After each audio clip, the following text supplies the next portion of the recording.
Hello, dear Love Couch watchers. We're going to do part 2 on boundaries because we realized we had some things to say about Colin.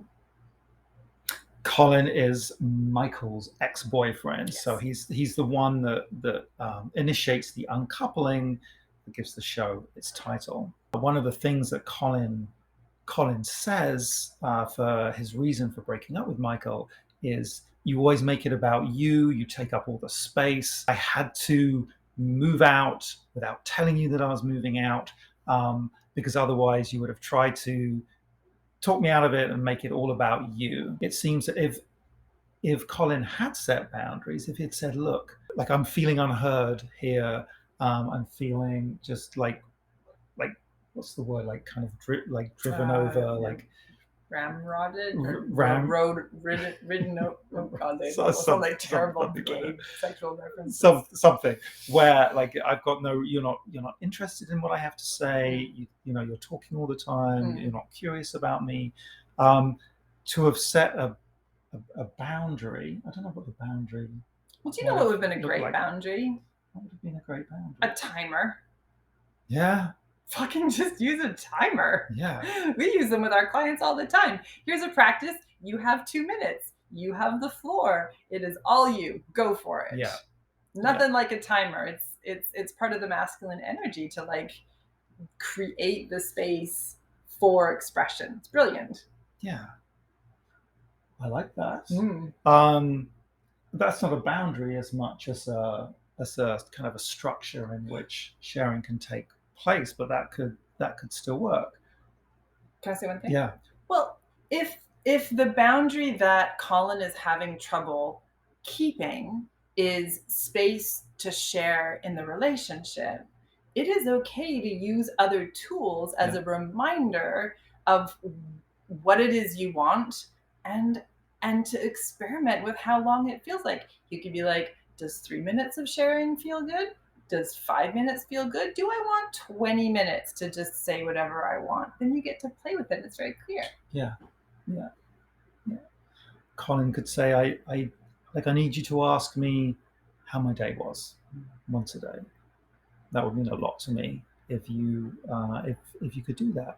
So there's not a boundary there, but there's an indication of what he needs, what Colin needs, in order to feel connected and seen in this relationship. A boundary.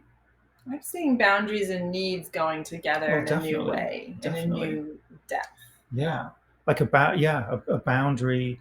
If you're thinking about boundaries, it's because some need isn't being met, isn't being recognized. In the show, a boundary could be if Colin said, so let's try this timer thing.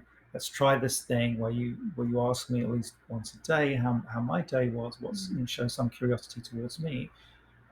If that doesn't happen, then I want us to go and see a couples counselor or a coach. Like an if-then statement, a consequence to that boundary not being met. Perfect. I think that's brilliant. State your boundary, say what you like, and also let the person know that if it doesn't happen, this would be the next step. And letting it be messy too. So it's okay to remind the person they've maybe had 43 years of never asking somebody how their day went, but also but anyway, but so be like, oh, hey, could you, this is the part where I'd really love to hear, how did your day go? It's okay to ask. And being really mad that the other person forgot, that's your work. That's your work, to not get mad, to notice what's happening, to ask. You might get mad, but that's your work to, like, figure out why you're so mad about it. Why you're mad about? Like, let's say I wanted you to ask me how my day went and you forgot. Oh, I forgot. Yeah. If you forget, me being furious about that is a bit out of proportion. I could have asked. People forget stuff. Yeah. Right. Especially if this is a new habit in the relationship, is a new rhythm in the relationship. We're gonna forget, or it's gonna be clunky. Yeah. So the other person doesn't have to be perfect at remembering your boundary. Part of the dance of learning these new boundaries is that you both get to keep talking about it. I want to say one other thing. So the first one, like watch the first video where we go a bit more in depth in this, and it's the why setting boundaries can be so challenging. So We'll link it refer somewhere. to the first video. There'll be a link at the end of this one. But also maintaining a boundary as well. It's there's two big leaps in boundaries. One is setting the initial boundary, and the second is maintaining it. So to be able to stand firm in your boundary, where all of a sudden your boundary gets challenged, maybe in a most like innocent way, and all of a sudden you're like, oh, this is the part where uh, if I say, oh, no, it's fine, it's fine, it's fine, but all that great boundary setting work has kind of gone down the drain. So to be clear in your no and solid in your no, and be able to communicate, again, we refer to this in the other video, from the grounded center place that you're sure about your boundary. Yeah, and if you forget, just claim it, name it. Like, oh, I didn't name it, claim it, and then do it next time. Okay.